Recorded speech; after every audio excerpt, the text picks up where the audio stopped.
So hi hello வணக்கம். நான் உங்கள் Sai Priya. After long time ரொம்ப ஹாப்பியாக இருக்குது. பிகாஸ் எப்படி சொல்கிறது, நம்ம இங்கே இருக்கோன்னா அதுக்கு காரணம் நம்ம அம்மாவாக தான் இருப்பாங்க.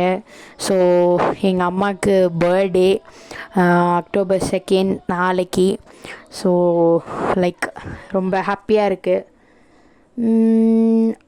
பொதுவாகவே அம்மா பொண்ணு பாண்டிங்லாம் வேறு லெவலில் இருக்குங்க. அதுலேயும் எங்கள் பாண்ட்லாம் வேறு லெவலு. பொதுவாக பொண்ணுங்களுக்கு வந்து அப்பா தான் ரொம்ப பிடிக்கும், அதே மாதிரி அம்மாவுக்கு வந்து பையனை தான் ரொம்ப பிடிக்கும் அப்படின்னு சொல்கிறாங்க. நிறைய ஃபேமிலிலையும் அதுதான் ஃபேக்டாகவும் இருக்குது. பட் எங்கள் ஃபேமிலியில் அந்தளவுக்கு கேட்டிங்கன்னா எங்கள் அம்மாவுக்கு என் தம்பியை ரொம்ப பிடிக்கும்.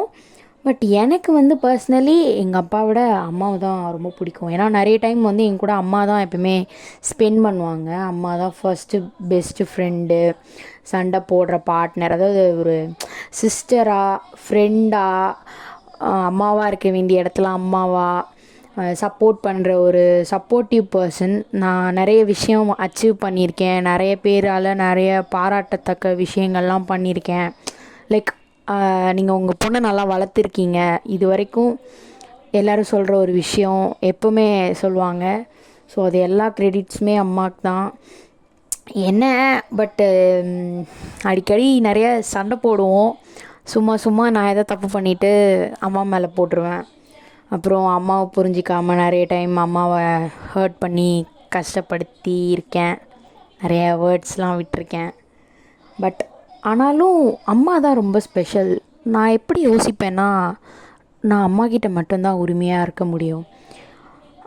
அம்மா மட்டும்தான் என்னை ஜட்ஜ் பண்ணாமல் நான் எப்படி இருக்கேனோ அப்படியே என்னை அண்டர்ஸ்டாண்ட் பண்ணி என் கூட ட்ராவல் பண்ணுற ஒரு பர்சன். ஏன்னா நான் யார் எப்படி எல்லாமே என்னோடய 100% என் அம்மாவுக்கு மட்டும்தான் தெரியும். அஃப்கோர்ஸ் நம்ம எல்லோரும் எப்படி நம்ம அம்மாவுக்கு தான் தெரியும். அதுலேயும் குறிப்பாக நான் எப்படி அப்படின்னு அம்மாவுக்கு தான் தெரியும். ஏன்னா மற்றவங்கக்கிட்ட நான் என்னோடய கோவத்தையோ அதெல்லாம் எக்ஸ்ப்ரெஸ் பண்ண மாட்டேன். பட் என்னோடய உச்சகட்ட கோவத்தை நான் எங்கள் அம்மாக்கிட்ட மட்டும்தான் எக்ஸ்ப்ரெஸ் பண்ணுவேன். அது ஏன்னு எனக்கே தெரியாது. கேட்டால் என்ன சொல்வேன்னா, லைக் உரிமையில் தான்மா பண்ணுறேன், நீ என்னை விட்டு போக மாட்டேன் அப்படின்னு சொல்லிட்டு. பட் நம்மளால் கண்டிப்பாக அஷூரன்ஸ் கொடுக்க முடியாதுல்ல எல்லா நேரமும் எல்லோரும் நம்ம கூட இருப்பாங்கன்னு. பட் டாபிக் மாறிடுச்சு. ஸோ அப்போது இந்த டைம் என்ன பண்ணலாம் அப்படின்னு பிளான் பண்ணதுக்கு போன தடவை நான் காஃபி மக் கொடுத்துருந்தேன். ஸோ இந்த தடவை வந்து ஒரு ஃபோட்டோ ஃப்ரேம் பண்ணியாச்சு. ஸோ ஒரு பழமொழி இருக்குல்ல, 5ல் விளையாதது 50ல் விளையாதுன்னு. பட் அந்த மாதிரி அம்மா 5 வயசுலேருந்து இப்போ கரண்ட்டாக இருக்கிற மாதிரி ஒரு ட்ரான்ஸ்ஃபர்மேஷன் ஃபோட்டோ. ஸோ அந்த பிக் வந்து ரொம்ப ஸ்பெஷல். நானே கொலாச் பண்ணி ஃப்ரேம் போட்டு கொடுத்துருக்கேன். So and then as usual கவிதை எழுதியிருக்கேன். பட் கவிதைக்கு போகிறதுக்கு முன்னாடி ஒரு சின்ன விஷயம் இங்கே நான் ஷேர் பண்ண விரும்புகிறேன். பேரண்ட்ஸ், அம்மா அப்பா யாராக இருந்தாலுமே சரி, இருக்கும்போதே வேல்யூ பண்ண கற்றுக்கோங்க. லைக் அவங்க எது சொன்னாலும் நம்ம நல்லதுக்கு தான் சொல்லுவாங்க. மேபி அவங்க சொல்கிற விதம் வேணால் நமக்கு புரியாமல் பிடிக்காமல் இருக்கலாம். பட் அவங்கள தவிர்த்து வேறு யாருமே நமக்கு நல்லது நினைக்கவே மாட்டாங்க. அஃப்கோர்ஸ் நம்ம loved ones or best ones like closest ones இருப்பாங்க. பட் ஸ்டில் அப்பா அம்மா அளவுக்கு யாருமே வந்து நம்மளை வந்து ரொம்ப ஒரு இதுவாக நினைக்க மாட்டாங்க. ஸோ இழந்துட்டு ஃபீல் பண்ணுறதுன்றது அந்த அளவுக்கு நல்லது இல்லை.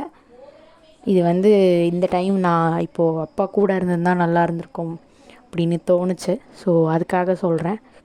ஸோ அம்மா அப்பா இருக்கும்போதே வேல்யூ பண்ணுங்கள், அவங்க சொல்கிறத கேளுங்க, அவங்க பேச்சுக்கு மதிப்பு கொடுங்க. பக்கத்தில் இந்த அம்மா எட்டி பார்க்குறாங்க, இதெல்லாம் நீ பண்ணுறியா அப்படின்னு சொல்லிவிட்டு ஸ்டில் அம்மாக்காக நிறைய பண்ணும். இந்த யூடியூப் சேனல் ஆரம்பித்ததும் அம்மாக்காக தான். ஸோ நம்மளால் முடிஞ்ச ஒரு சின்ன விஷயம் பண்ணலாம் அப்படின்னு சொல்லிவிட்டு நீங்கள் கொடுக்குற சப்போர்ட்டில் தான் அதை இன்னும் கொஞ்சம் ரீச்சுக்கு கொண்டு போகணும். என்னை உருவாக்கிய தாயே, நீயே என் சேயே, நான் உன்னை பார்ப்பதற்கு முன் நீ என்னை வளர்த்தாய். என் முதலும் நீ, என் முடிவும் நீ. நீ இல்லாமல் நான் இல்லை. நீ பெற்ற பிள்ளை பேர் விளங்க வாழ. நீ பெற்ற பிள்ளை பேர் விளங்க வாழ. நீ உன் வாழ்நாள் ஆசை கனவுகளை தொலைத்தாய். நீ உன் வாழ்நாள் ஆசை கனவுகளை தொலைத்தாய். உன் கோபம் நியாயமானது, உன் திறன் வியக்கத்தக்கது, உன் அழகு அளவில்லாதது, உன் அன்பு ஆணவமற்றது. உன் அழகு அளவில்லாதது, உன் அன்பு ஆணவமற்றது. உன் பிள்ளையாக நான் பிறக்க மீண்டும் ஒரு முறை ஏங்குது நெஞ்சம். மன்னித்து விடு என்னை கொஞ்சம், உன் அன்பு வானை மிஞ்சும். நான் அடைய வேண்டும் உன் மனதில் தஞ்சம். ஆம், நான் அடைய வேண்டும் உன் மனதில் தஞ்சம். ஸோ ஹாப்பி பர்த்டே அம்மா. இன்னும் லைஃப் லாங் ஹாப்பியாக சிரிச்சுட்டு எப்போவுமே இருக்கணும். இன்னும் நிறைய உன் கூட சண்டை போடணும்.